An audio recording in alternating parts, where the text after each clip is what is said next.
So it's clear that we have to have this conversation. The video needs to be made because the level of pushback that I got back on my light skin privilege video is absolutely ridiculous, especially considering that I've made it pretty clear that my page, first and foremost, celebrates unambiguously black women. First and foremost, not only, not always. Y'all know I love me some Lena Horne. But first and foremost, we celebrate heavily melanated sisters on this channel. So I was really surprised to see all of that pushback coming back to me on that Ice Spice video. And, maybe it's because I used Ice Spice as an example that all of the Ice Spice fans of the world felt the need to throw on their capes and crusade for her on her behalf and protect her and all the feelings of the other light-skinned women that I guess I apparently hurt in my video, even though I clarified that your own personal experience with prejudice or bullying growing up is perfectly valid and that you shouldn't be persecuted simply for benefiting from privileges that you didn't ask for in the first place. I guess people have remedial oral comprehension skills, so they didn't quite catch that. I thought I made it pretty clear that, like I said, I don't think that light-skinned women need to be persecuted for necessarily benefiting from light-skinned privilege. I don't feel that way about light-skinned men. I don't think anybody needs to be crucified for having benefits and privileges that they didn't necessarily ask for. All I did was point out the fact that light skin is oftentimes an excuse to allow mediocrity and sometimes just an out-and-out lack of talent. And I used Ice Spice as the primary example. But apparently it got some of y'all up in arms. And so I don't think you guys quite understood, or maybe you just didn't care about the ways that colorism affects all of us negatively, including, yes, light-skinned men and women. It's clear to me that people who benefit from colorism, either directly or indirectly, will always listen to respond rather than to comprehend when it comes to the colorism conversation. And that's an issue that we need to resolve in the Black community. So in this 3-part series, we will be talking about colorism, where it stems from. I'll give you a hint. It's white supremacy. And all of the symptoms that manifest from colorism in all of its forms, including featureism and texturism. So if y'all didn't like that last video, you're definitely gonna hate this one. Y'all gonna be mad at these next few. So with that being said, let's jump into the first of our 3-part colorism series. Okay, I'll shut up. What do I care about that? He's only the manager of the show. I'm the star. I'm the big star around here. Nobody tells me what to do. I tell them.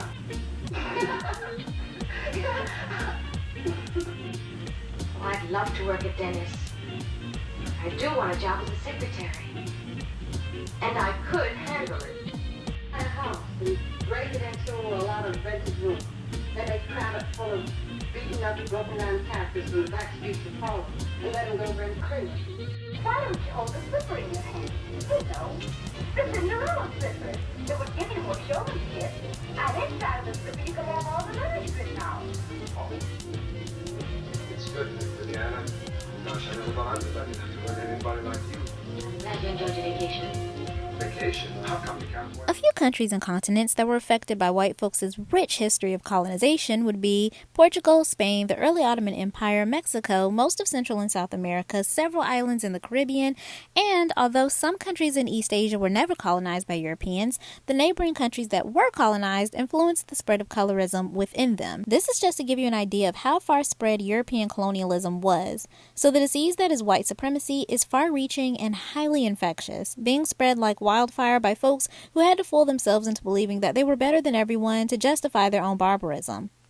See, white people were some lazy fucks back in the day, and instead of actually putting in the man hours to do their own labor, they instead went through the intellectual rigmarole of coming up with theories to justify their own cruelty, because by their own, mostly Christian, belief system, and probably some sense of morality or whatever shred of humanity they had left, they knew what they were doing was wrong.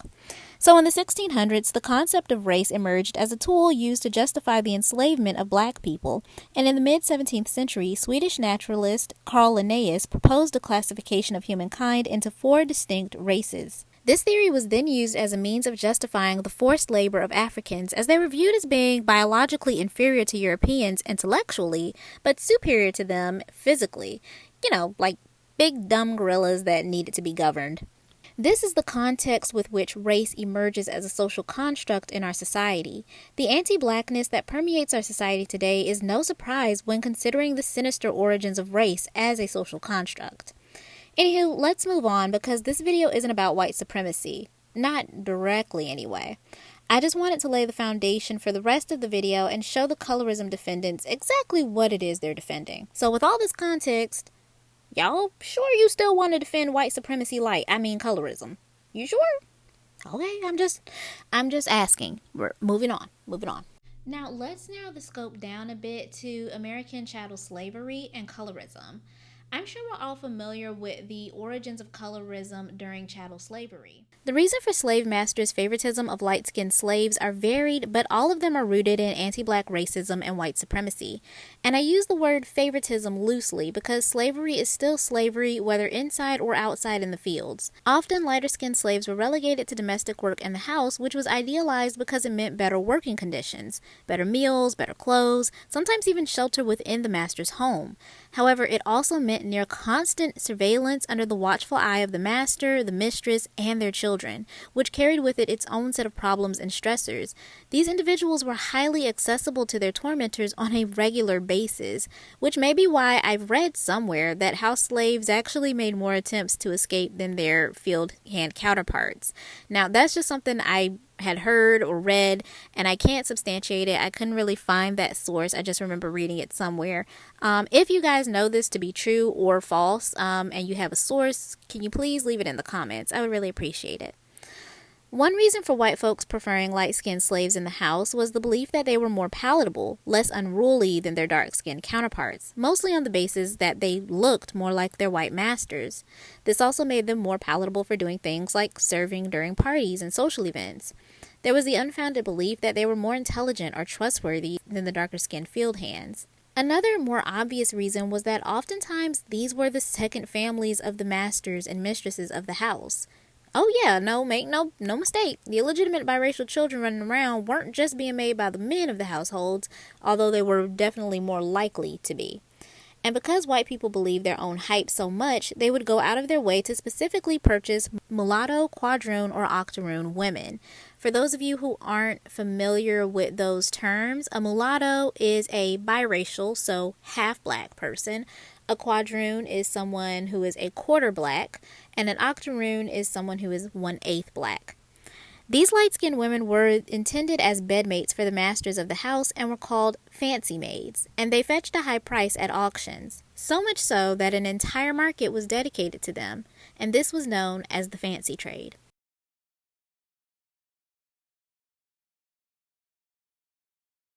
Light-skinned and mixed-race women served as visual reminders of white men's total dominance. Their fair complexions and features were subconscious reminders of the forced sexual servitude and access white men had to black women's bodies. Don't believe me? Let's take a look at a few quotes from different historical scholars on the relationships between white planters and light-skinned women.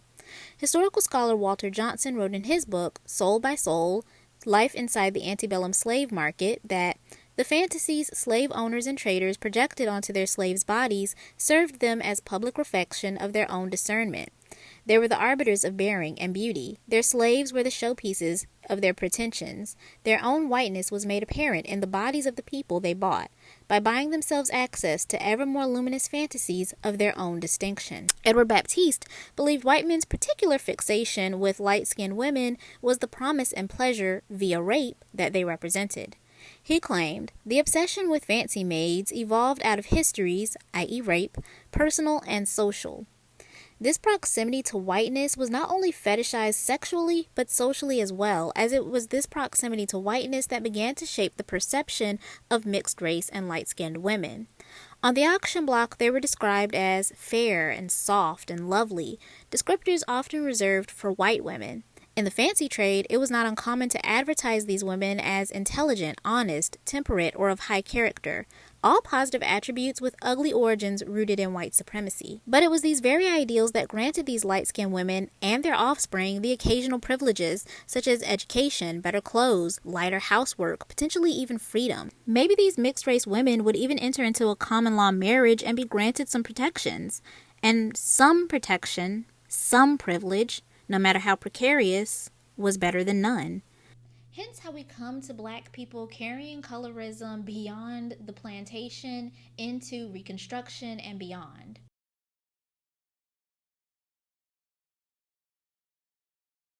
The mixed-race descendants of slaves and their masters made up a large portion of the free Black population. Since they were often house slaves at some point, many of them had acquired marketable skills such as cooking and tailoring, which they then used to open small businesses like restaurants and catering services. It wasn't uncommon for these communities to insulate themselves by having their own churches, social clubs, and schools, of which dark-skinned Black people were not allowed into. Some of these elitist institutions are still alive and well today, and I even talked about that in my History of Black Debutante Balls video. Lynx and Jack and Jill both have elitist and classist legacies. I'm not sure how colorist they are, but I know they definitely have some, elitist and classist undertones. And considering a lot of the times the two go hand in hand, I wouldn't be surprised. Anywho, societies admitting entry on the basis of complexion were not uncommon. The Blue Vein Society was just one of many groups to do this. And while this may seem silly and antiquated today, the impact that this has had on Black people of today can still be felt. In his book, Aristocrats of Color, The Black Elite, 1880 to 1920, author Willard B. Gatewood notes that political positions and government positions were won often based on complexion, which means that for at least 2 decades, dark-skinned people were gatekept from positions of power, and subsequently the ability to advocate for themselves, which is why you saw the shift from the discussion around colorism being headed by those most negatively impacted by it, i.e. dark-skinned people, to those who largely benefited from it, i.e. light-skinned or white-passing folks. In an article on The Guardian titled Why Black People Discriminate Among Ourselves, The Toxic Legacy of Colorism, written by Caitlin Greenidge, she states that in the decades after emancipation, the debate shifted from how it felt to experience colorism. Usually, these arguments were made by darker-skinned, middle and working-class writers, to whether or not it actually existed at all in the first place, a point usually made by upper-class writers, some of whom were able to pass as white. Does this sound familiar? It should. It's exactly what y'all were doing on my colorism video about Ice Spice. I personally believe that this gaslighting regarding colorism, particularly as it pertains to light-skinned women and dark-skinned men, stems from a few different places in the modern age. One of those being the perceived benefits and privileges these groups receive because of colorism. As I discussed earlier, some privileges, no matter how precarious, are better than none at all, and some people would rather have table scraps thrown right at the feet of the master than the hog slop left over by the pigs outside, which is where some light-skinned, biracial, and mixed-race women find themselves, at the crux of benefiting greatly from their tenuous proximity to whiteness, which is actually steeped in the legacy of their ancestors' sexual abuse and fetishization. While dark-skinned men, being on the opposite end of the spectrum of white maleness, get even more superficial benefits, such as the lip service of greater masculinity, sexual prowess, greater strength, and access to light-skinned women, which seems to be enough for them. Unfortunately, whether they care or not, their distance from white malehood is actually what works against them more often than not, as they receive much harsher treatment than that of their light-skinned male counterparts. Another reason I think that this gaslighting exists in the Black community is misplaced guilt and shame. I think most people, even on a subconscious level, are aware that they occupy some space of privilege. At the very least, they know they don't want to be treated the way they see folks outside of their own groups treated. It's kind of like that one viral Twitter post that was like something along the lines of, why are white people so afraid of becoming the minority? It's not like we get treated worse or anything, right? It says something to that effect, y'all. I tried to find the post, but I remember that post going around. My point is, those folks who are at least subconsciously aware that their privilege exists at the detriment of others know that this is wrong and experience a sense of shame or guilt around this fact. Rightfully so, because why the fuck are you so blithely okay with benefiting at the expense of other people? However, these people wouldn't dream of confronting the systems that benefit them, let alone doing the work to dismantle those systems, so instead they turn those uncomfortable feelings on to you. Because how dare you make them confront the fact that they've co-signed the very white supremacist ideals that would have gotten them raped or lynched just 80 years ago, all for the minute privilege of being able to steal movie roles from dark-skinned actresses, or saying Yellowbone is what he wants, or make a podcast telling dark-skinned women how they are actually much more preferred in the dating pool than dark-skinned women would ever be, even though the empirical evidence suggests otherwise. How dare you? Alright, so let's just do a quick check-in. Y'all still gonna defend colorism? Y'all still, with all the context, knowing all the facts, knowing that you're essentially co-signing white supremacy in co-signing colorism, y'all still cool with color? I'm okay. I'm just asking. I'm just asking. I just have to do a check-in just to see, All right, but anywho, if you guys like this video, don't forget to like, comment, and subscribe. And if you are so inclined, please share this with someone that you think might enjoy it. Hit the notification bell so that you can be notified when I piss off more colorists. And until next time, you guys, stay safe, stay woke, and always remember, white supremacy is the real enemy.